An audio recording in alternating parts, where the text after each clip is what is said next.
Surprise yourself with the all-new 252 Suzuki range at Hugo Luna Motors. Suzuki's Japanese quality is ready to stand out and make you feel proud every time you drive. Whether it's the zippy Swift or the adventure-ready S-Cross, enjoy 0% finance, handy tech, safety features and great value as standard. All wrapped in the fun and efficiency of a hybrid. The only tough part? Choosing which car to drive. Visit HugoLunaMotors.ie today, where we're not just different, we're good different. Finance subject to status, terms and conditions apply. Country Life on Midlands 103. Brought to you by W. Orshaw, Burlington Business Park, Tullamore. Supplier of New Holland's tractors in the Midlands. worshaw.ie.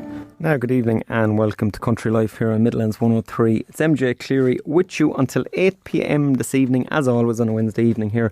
Bringing you the latest from the Midlands and further afield from the worlds of agriculture, food and agri-business. Thank you all for joining me in a deluge of rain since last week, with more of the same promised for the next number of days. With the clocks gone back, there is a real, I should say, wintry feel to things at the moment. Cattle still out, but look, we're on the last legs of it now over the next few days. I'd say you will see more stock coming in around the Midlands. This week we have lots to catch up on. It's a time of the year that we all dread. Tax returns are gone in for the most part at this stage, and we're waiting for the bad news re-tax bills. We're going to have a word on that with Philip O'Connor from IFAC in a moment, and also how IFAC are predicting a 42 cent per litre cost of production for milk for 2025. Also, over the course of November, Teagasc are running training courses for farmers eyeing new business ventures. Bernard Doorley from Teagasc Tullamore will join me to chat about that a little bit later here on the programme. The nitrates derogation, as you all know, is up for renewal at the end of this year, and the IFA are holding a national nitrates derogation meeting. It's taking place next week. Paul O'Brien will give us an update on this meeting and where we are at with current negotiations on our nitrates derogation. Now, a question for you all. Would you like to own 686 acres of land? So that's the first part to the puzzle. Second is that it's in one block. And I'm guessing the answer is yes to this. Now the price tag, hold on to your horses for a moment, less than €1 million. Too good to be true, I hear you say. Well, the catch is that you're going to put up some miles travelling to this out farm, as it's in Connemara in County Galway. But with that price tag, it's attracting attention from all over the country. Martin O'Connor is the auctioneer in charge of the sale, and he's going to chat to me later about this unique holding in County Galway. Now, text me or WhatsApp me 083 30 10 103. And to start this evening, you may have heard that Fastway couriers have ceased trading, along with the unfortunate job losses as a result of this. There's also a lot of perishable items, including animal vaccines, in their warehouses that have use-by dates which are fast approaching. And Ollie Ryan from Midland Vet is one of the business owners so affected. We have Ollie on the line now. Ollie, this is an unfortunate set of circumstances. Yeah, thanks very much, MJ. Yeah, very unfortunate. Probably couldn't predict it 2 days ago that this is going to happen. But it's the world we live in now, higher costs and, lower margins, and businesses are, under a lot of pressure, and this is one of the consequences of it. A huge company like Fastway, whom nearly every small business in the Offaly, Laois region depend on, and probably over 300 jobs and probably another 500 jobs in connected businesses to in franchises and one thing or another. It's a very worrying day for us because we've a huge amount of stock in their warehouse which we're unable to obtain and get any communication from Fastway, which is very disappointing, and we're very, very worried about it this evening, and it's a huge concern to us.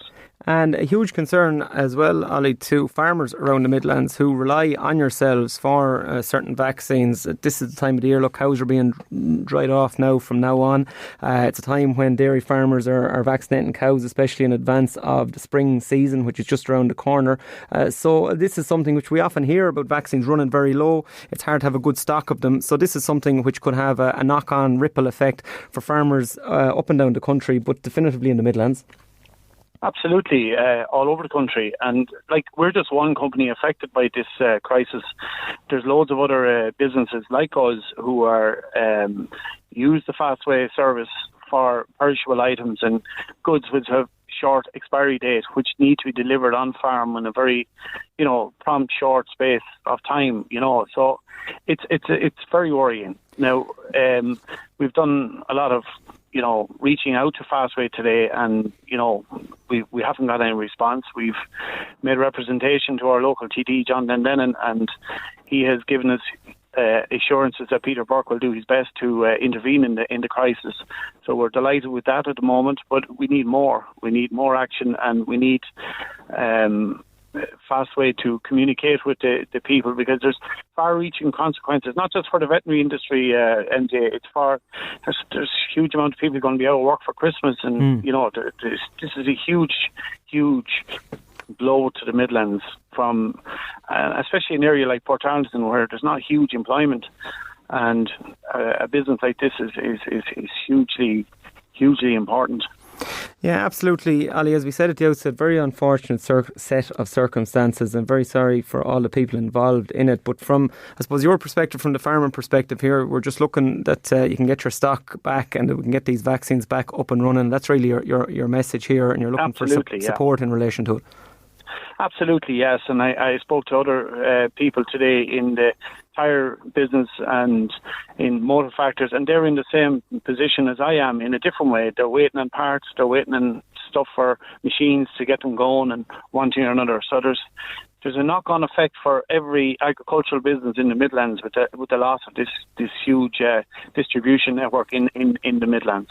Yeah, well, fingers crossed, Ali. Look, Wednesday evening here in the programme, fingers crossed over the course of Thursday, Friday, the next couple of days, you kind of get some answers on this, and you draw a solution to it. And we wish you well with it. Just wanted to give you a bit of publicity on it there, as it has knock-on effects through to the agricultural industry. So, look, best of luck with it, Ali, and we will be speaking to you again on the programme. Yeah, thanks very much, MJ. Thank you very much. Okay. Ali Ryan there, Midland vet, and it is one of these ones where I have to be very sorry for all the people who are out of work. Huge employer there, as Ali said, in County Laois, and very sorry if you are involved in that on the run up to Christmas. Nobody ever wants to lose their job, first and foremost, but secondly, at this time of the year especially, it's an extremely challenging time. A lot of employment there, and then of course, look, we have the knock-on effect, as we said there, with vaccines and with perishable items that are locked up in storage and that need to get out to farms across Laois, Offaly, Westmeath, and indeed the rest of the country. So just hopefully a solution can be drawn on that, and indeed then the people who simply lost their jobs on the run up to Christmas then can find alternative employment on it. But a tough set of circumstances for all involved there. We are moving on now, and we're speaking about cost of milk production in a moment, but just in advance of that, it's the time of the year when counts are sent in, and it's the dreaded time of the year for self-employed people up and down the country, across the Midlands. Philip O'Connor from IFAC joins us. Philip, I don't think anybody, farmers especially, they don't like mid to the end of October in case they get bad news. No, it's that time of the year where the revenue man comes knocking, and sometimes it can be one of the most significant costs of the farm in the year. Like, it can be one of the top 3 or 4 costs in the year, depending on your structure and what you can do. But yes, it's fair to say tax bills are probably on the rise. If you think about it, I know we're going to talk about dairy in a minute or two, but I mean, dairy profits have risen from 23, which is a bit of a write-off year, 24, and now into 25, if you know what I mean. And beef profits are probably rising as well, whereas you mightn't have seen the profits quite yet in the beef industry, because it was 25 where the prices are kind of coming a bit, if you know what I mean. So preliminary tax has to be paid and so forth. So yeah, it's not just about paying your tax bill, which is your balance of taxes for 24, which is due now. You pay your preliminary tax, and one might say, should you pay a few extra quid preliminary tax for the realities of your probability of your 25 tax bill going up and not having a significant cash balancing payment to pay next year? So I think my advice to farmers, particularly in the livestock sector, unfortunately, tillage farmers, as you covered well, MJ, so far this year, not having a great year. But the livestock sector is having a strong year this year, profit-wise, in the calendar year. So I think they need to be talking to accountants about their 25 profits and seeing what tax that bill will be for next year, because that needs to be planned.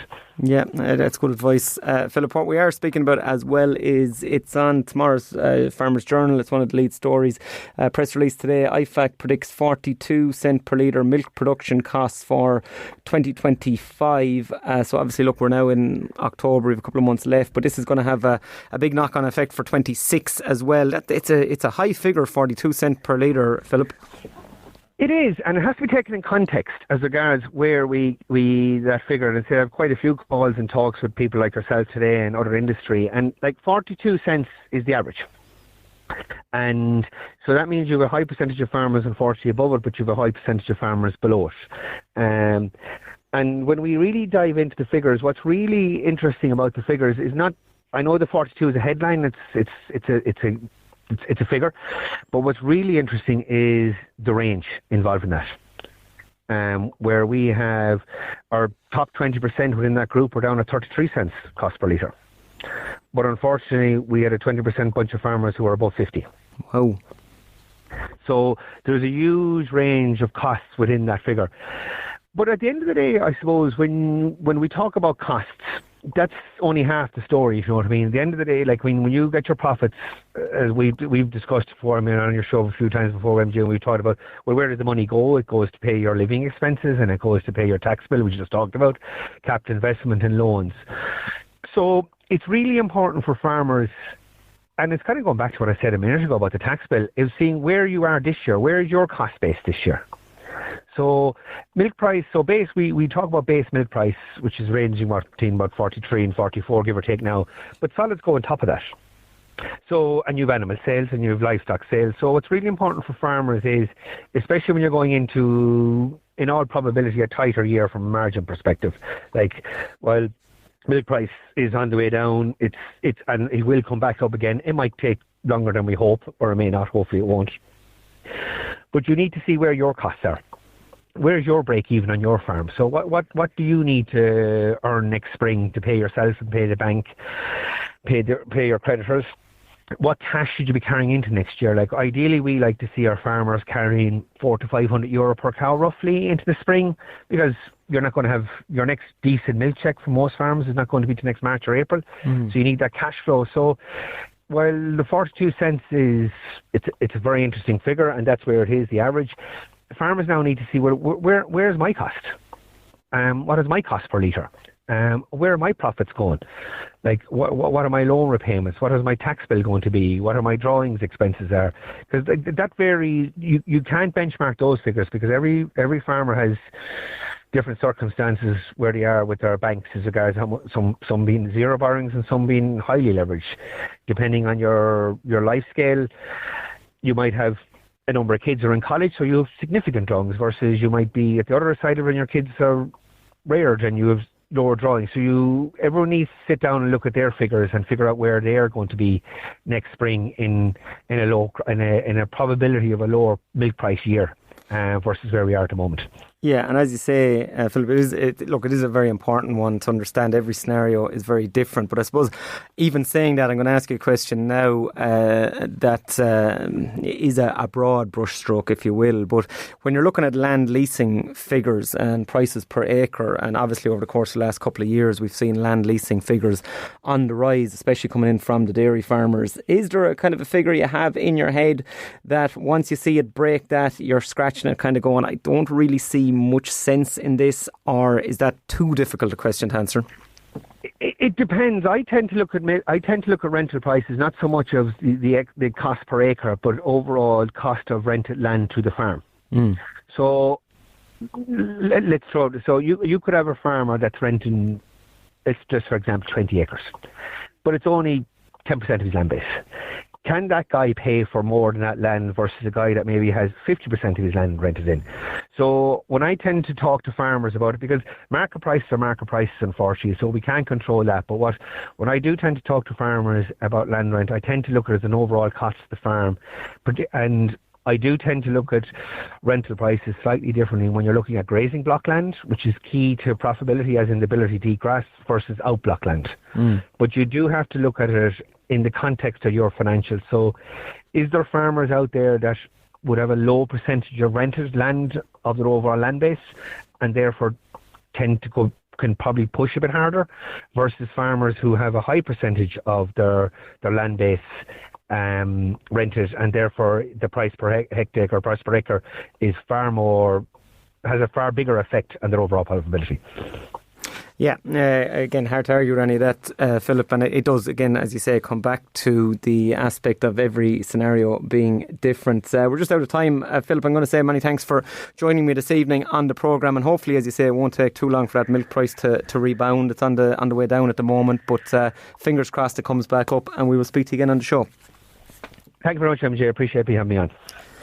Philip O'Connor there from IFAC, and those figures will be on the Journal tomorrow, and you can see how they compute that figure of 42 cent per litre milk production costs. And now is the time. Look, this is the whole idea of this, and the reason they come out with this is for you to sit down with get the accounts in now, obviously, over these couple of weeks, and get your news, and then to sit down with your financial planner.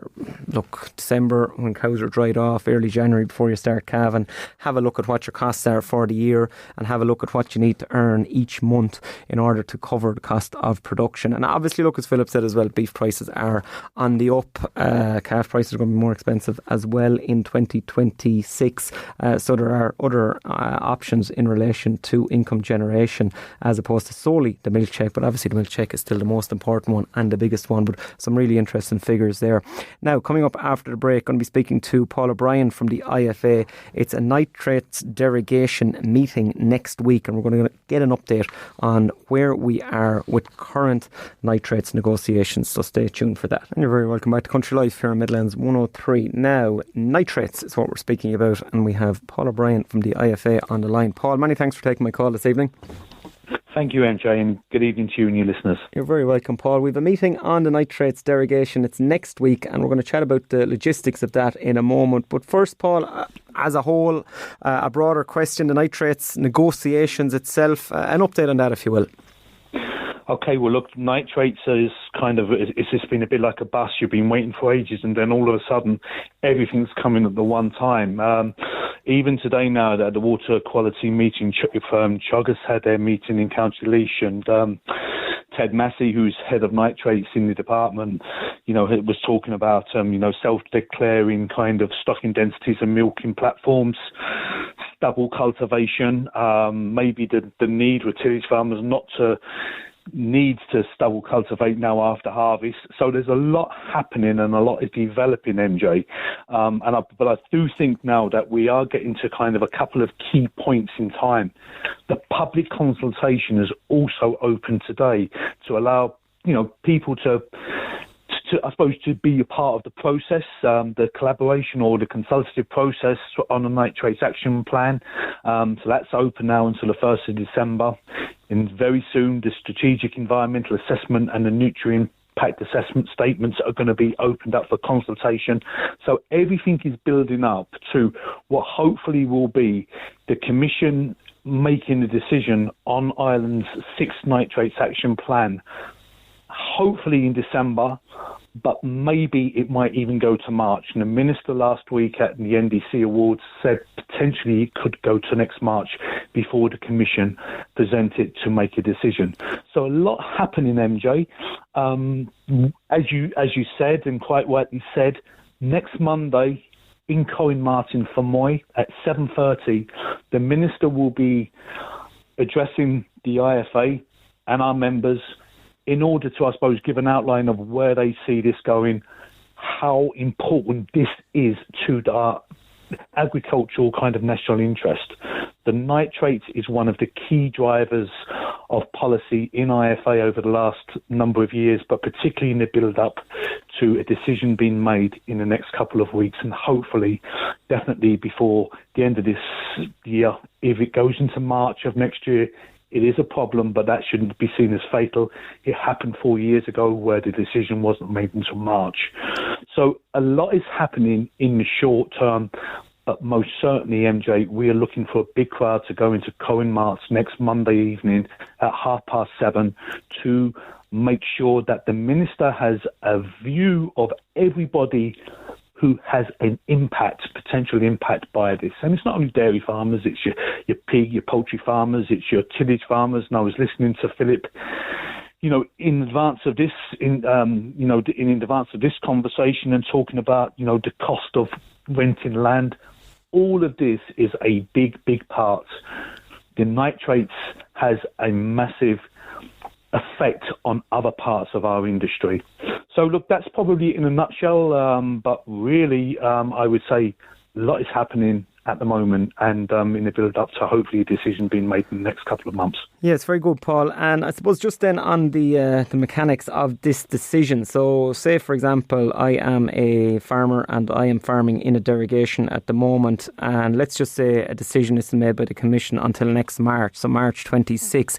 When does that affect me? Let's just say derogation is gone next March. Fingers crossed, obviously that won't occur, but let's just talk about that for a moment. When actually then would you need to farm to that lesser stocking rate, or would you have to wait and see what they say? Well, look, that's the worst case scenario, and nobody is looking for that. The government has made it one of their key policies, so hopefully that won't happen, MJ.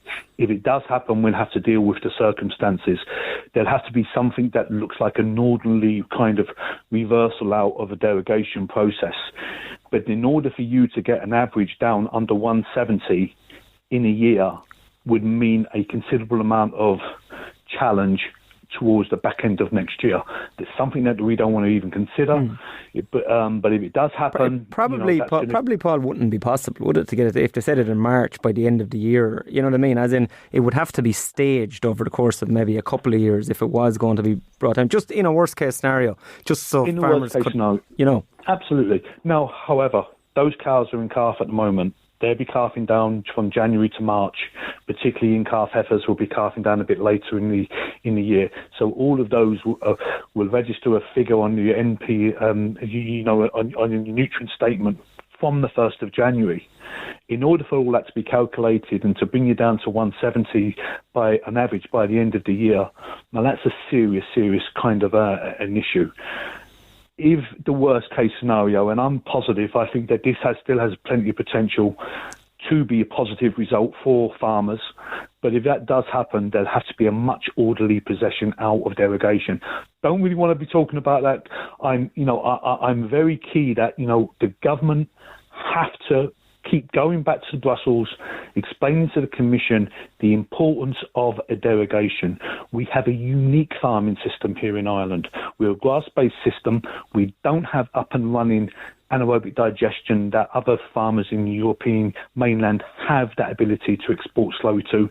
That's still 5-10 years away, probably, MJ. So, we need a very workable derogation for our farmers going not only into next year, to bring them certainty for a number of years to come. Yeah, absolutely. Well, farmers interested, as you say, Paul, down to Corranmart, Fermoy, County Cork, next Monday evening, 7:30pm. Minister Hayden is going to be there, as will IFA representatives. So if interested, that's the place to go. Thanks for coming on with us this evening, Paul.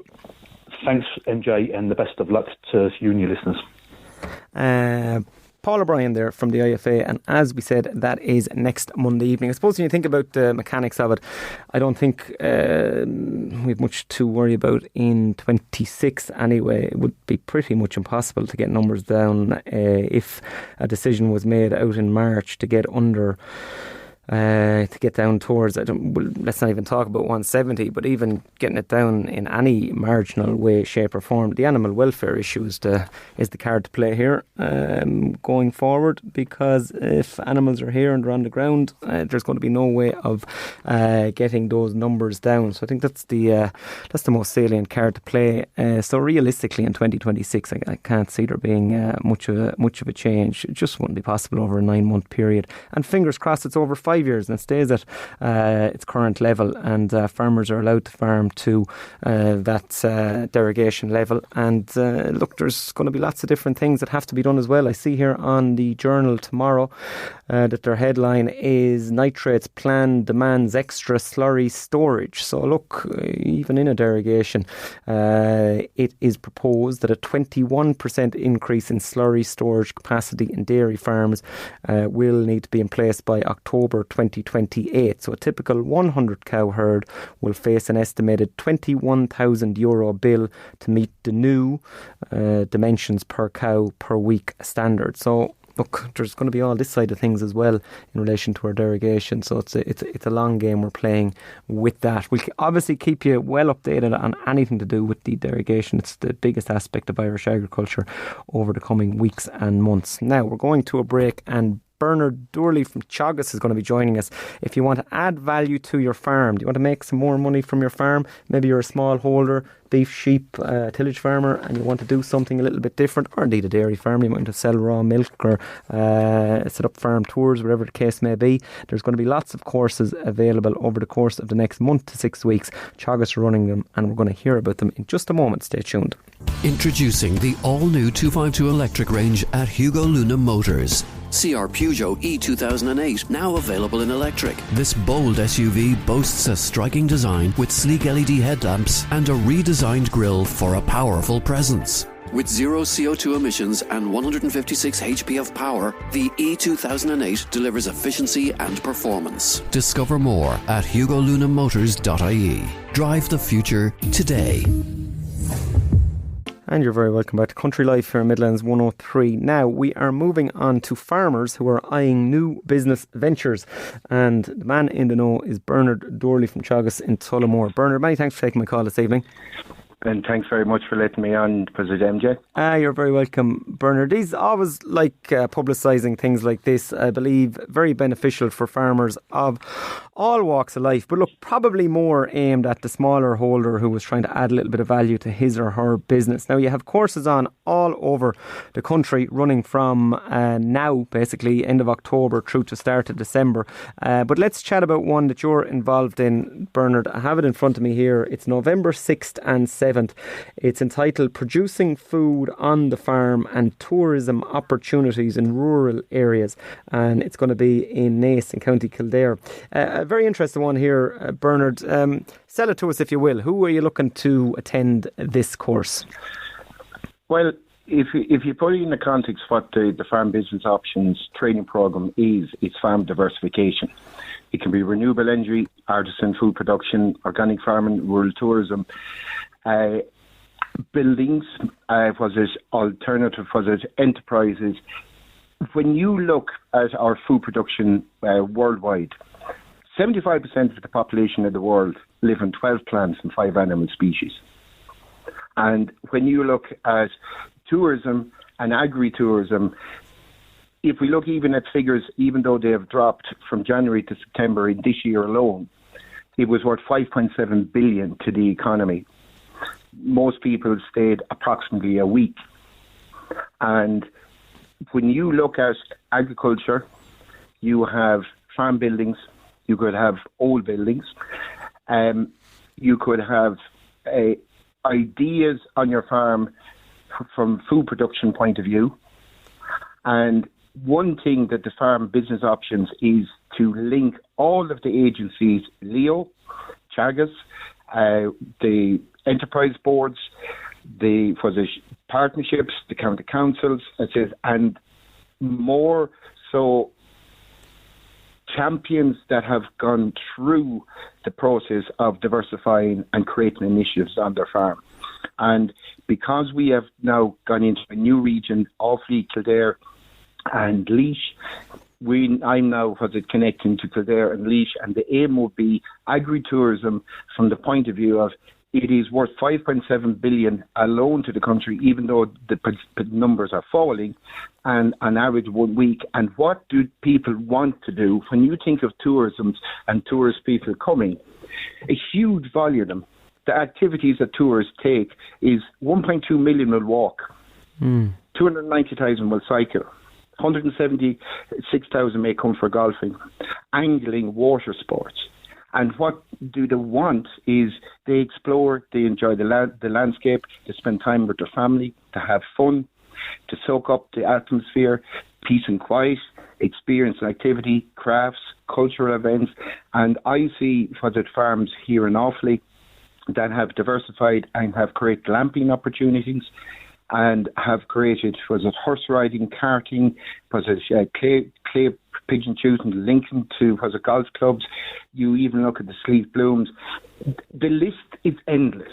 The list is endless, and right across the country, Teagasc aims to give everybody an opportunity to look at what have you got, what do you have, what possibilities do you have, and put in, it says, your name into the Teagasc for the rural economy, for the rural development, for the location, for options. We may not have courses here now for you, it says, but we will have courses. When you look at its artisan food, farm diversification, when you look at Offaly, look at the Clery family and the way it developed into Glenisk and the high-end products that they're now producing. If you look at the Feary farm and they've brought a product, beetroot, and are pushing that forward. You look at the Malloy family and Burrabonia selling direct. The one key thing is if you have the land, the location, the potential buildings, ideas in your head of skills, there is the possibility of adding value to your farm and to your income.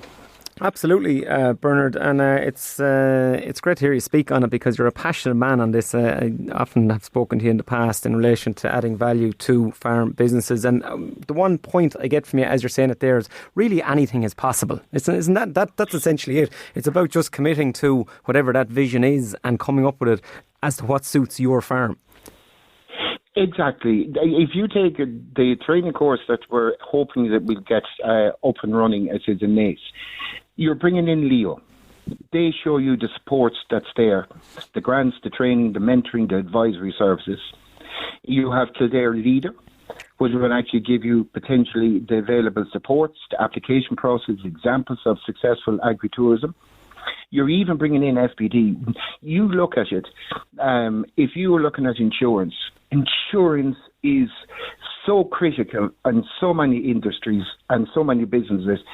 It is, and I need to speak this truthfully, it says the lack of insurance is shutting down alternatives on farms, which is frightening in its own right. But even understanding the risks and the issues, if you were putting in glamping, camping, log cabins, shepherd huts, pods, if you wanted cycling paths, all of those issues, insurance is critical in relation to it. If you were looking at diversifying, what is the Irish Self-Catering Federation, the guidance and planning permission? You also need to be very careful and know about the fire regulations. If you don't have sufficient, if your building can't pass fire regulations, it can actually shut down that alternative. And that they are critical issues. And we always learn from the champions. We always learn from those that have innovatively gone forward themselves, have told you and will be open and show you and say, this is my story, this is how I've gone on, and this is my absolute determination to go forward on this. One critical thing that Fintan Phelan, the head of the Farm Management and Rural Development section, and Barry Casman would state, is that even if you have an idea, go on to the public website, www.teagasc.ie. Go into the rural economy section. Look at rural development. You may see an option advisor there, but even if you put in an expression of an interest, I will be interested in X, Y, and Z. We may not have the course on for you, yet if we get a reasonable number, as we're a national organisation, reasonable numbers in those areas, we potentially can run a course on that. And diversification it can be renewable energies, it can be food, and when you look at it, food production, 75%, just think of this, 75% of our food production, or of what we actually live on, is from 12 plants and 5 animal species, when you look at the diversity of the biomedical value of our hedgerows alone. And some people have skills. I'm always mesmerised by Polish friends and Czech friends and what they produce. And yet you look at the demographics of a country, the way it's changing, what potential new foods could we be producing?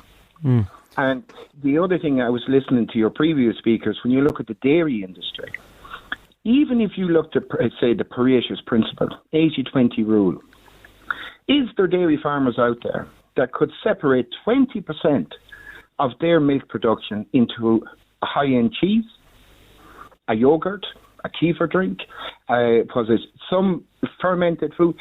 If they diversified that, could that then give them 80% of income in the future? And it's more or less business ideas that you may have, and from the options program, which we hope, according to Fintan, to try and expand into a more mainstream advisory service, you could move it into distilleries, but it's to give you the opportunity. If you have an idea, don't sit in it, give us an expression of interest. I have an interest on this, and let's see what can be potentially done, because the idea goes nowhere if it sits and nothing moves. But even if you apply Pareta's principle, if I spend 20% of my time diversifying as a tillage farmer into alternatives, could I end up creating a distillery? And we had our staff meeting in Laois over in Ballykilcavan, and a very interesting character to see how he diversified his farm into that little niche. So it's amazing. Just on that, Bernard, I'm gonna have to just put an end to our chat. I could stay talking to you all evening, Bernard, because such a wealth of knowledge on this. The courses are available up and down the country, as we say. That's 6th and 7th of November. Yes, all over the country. 6th, 7th of November is NACE. And if people are interested, Bernard, just the Teagasc website, what do they go into They go into the Teagasc website, and what they'll do is go into the rural development section. Rural development. Right? And that will bring you in to, the rural economy. You'll see the options program within that. And in there, it says you can put down, it says, I'll give it here, it says it's the rural economy section. You'll see options coordinators. My name is there for Kildare, Laois and Offaly. And all my other colleagues are there, Dublin, Donegal, Galway, Cork East. Put in an expression of interest for an options course. They are looking based on numbers, and website. They're all over the country. It says diversifications right across November into early December, and outside of that, it's a learning process. Some are on, I'd say, artisan foods, farm diversifications, but they're sort of tailored to nuances to the county. But all I'll say to you is that if we don't have it, put in an expression of interest. Barry is there as a backup, and Teagasc Energy and Rural Development Specialist. Fintan is there coordinating us all, and then we're just trying to deliver that across the country. Very good, and many thanks for joining me this evening on the show. Thank you very much, MJ. Thank you, Bernard. Bernard Durley there, Teagasc Tullamore, and as Bernard said, loads of information there on the Teagasc website, and those courses are taking place all over the country in November, early December, and if you have an interest in diversifying your farm, they are the place to go. Now, coming up after a break, we're going to be talking about a very interesting parcel of land. I say parcel. How many acres am I talking about? 686 acres for sale in Connemara for a guide price of €950,000. DNG Martin O'Connor are going to be talking to me in just a moment. Stay tuned. And you're very welcome back to Country Life here in Midlands 103. Now we're moving to the west of Ireland, where we have a very large holding for sale in County Galway. The auctioneer who is handling the sale is Martin O'Connor. Martin, many thanks for joining me this evening on Country Life. Hello, delighted to be here. Thanks. You're more than welcome, Martin. A great spread in last week's Farming Indo. Interest from across the globe for 686 acres. Connemara farm with a cottage at €950,000. So we don't usually see holdings of this size in the Midlands, Martin. Do you see them more often down in your part of the world, in the west of Ireland, or is this a particularly large piece of ground? This is an exceptional piece of ground now. I think it's about 3 years ago since we had the last big farm for sale as well. Now, this is triple the size. Like the last one was 280 acres. But this was it's probably part of an old estate at one time, or a hairdresser's estate from back to the old landlord time. But it's it was one big farm was divided between two brothers many years ago, and over the years, then it's been handed down through generations. And but that's what the unique thing that it is. It's just there's two farmers in the whole townland that own the place. And in relation to this, Martin, the 686 acres, then describe it to us. What sort of land are we talking about here? Well, it's in a valley. It's a south-facing valley with a river going down the western side of it. The road over 1 kilometre in length through the centre of it. And a large section, then there's 2 sections laid out in fields, just under 30 acres with a barn on it and a small stone shed. It's been operated all the time as an open out winter farm. We've had about 200 sheep on it over the years. But yeah, the hill is dry. Well, not all, it's predominantly dry. It's good, as I say, good south-facing slope, and the gardens around the house then would be used kind of typically for bringing the sheep in during the winter time, lambing time, and so it's an out-wintering farm. All right, there would nothing on the land would have been housed. And tell me, Martin, in relation to interest from it, then who's going to buy it? Who are the potential customers for this? There's a mix of type. Typically, it's mainly farmers that are interested in it now as well. Now there is some investors, and now there's one, possibly 2 people with environmental ideas, just keeping it as a kind of for environmental trusts and just keep it natural and not see it develop. Because to be honest, it has been underutilized. It's I suppose it's low production and it's but yeah, we see some dairy farmers down south coming in, some big hill farmers down Donegal as well, inquiring. And even we had 2 solicitors inquiring on behalf of private clients as well. So it's a wide mix. But again, for investment, it sounds like a good proposition because it's held in 2 folios, even though it's the one owner. So possibly chance for 2 siblings to acquire it and to create their own individual farms on it as well, and just to take advantage of all the grants, especially the organics as well. Yeah, well, no, the organics is what struck me initially, Martin, when I looked at it. And obviously, look, the guide price is 950k, but guide prices are guide prices. But at that, we're talking a little less than €1,500 per acre. You couldn't really go wrong. No, it represents fair value. To be honest, look, it's an executor sale. Now, on the land as well, I failed to mention, there's a lovely 3-bedroom cottage. It was done up about 20 years ago, but it was mainly used as a day house by the farmer. And he had another farm elsewhere, and he used to come and go there and do his bits and go home at night. But yeah, so there's value in it. All right, I suppose obviously it's large scale. It's but at the same time, for the right person, it'll be good, Absolutely. The village is only about 5 kilometres down the road from it, and it's a touristy village, but in heart of Connemara and on the way to Mount Cross and Clifton as well. Yeah, no, so it's a well-known part of the world. If people are interested, Martin, dng.ie, Martin O'Connor, your mobile number's on it. They can pick up the phone and give you a buzz, no doubt. Oh yeah, definitely. Any time at all, or we can do videos and we can, take them down anytime, even at the weekends. We can, no problem showing us. All right. Absolutely. Well, many thanks for joining me. I don't think you're going to have any problem shifting this one, Martin. And hopefully it'll have gone out before Christmas. Yeah. Absolutely. I'd say you're going to be Ed alive for it, I'd be guessing. Martin O'Connor, many thanks for joining me here on the programme. You're welcome. Pleasure. Thanks very much. As he said, DNG, Martin O'Connor there, and that is a huge holding which is up for sale in Connemara, and as we said, 686 acres, so maybe a very large scale dairy farmer might pick that up, and I don't think you're going to have any problem with nitrates. Then earlier in the programme we were talking about the derogation. I think if that was part of your holding, I think you'd be safe. Obviously, look, there are potential changes on rules in relation to proximity to holdings and slurry and whatnot, but at the moment it is one that would definitively lessen your nitrate burden, and I'm sure that's who's looking at it, as well as lots of other different customers. At 1,500 per acre, I wonder in 10-15 years time will we be talking about the time that land was sold for 950,000 and now it's worth 3 or 4 million, who knows, possibly.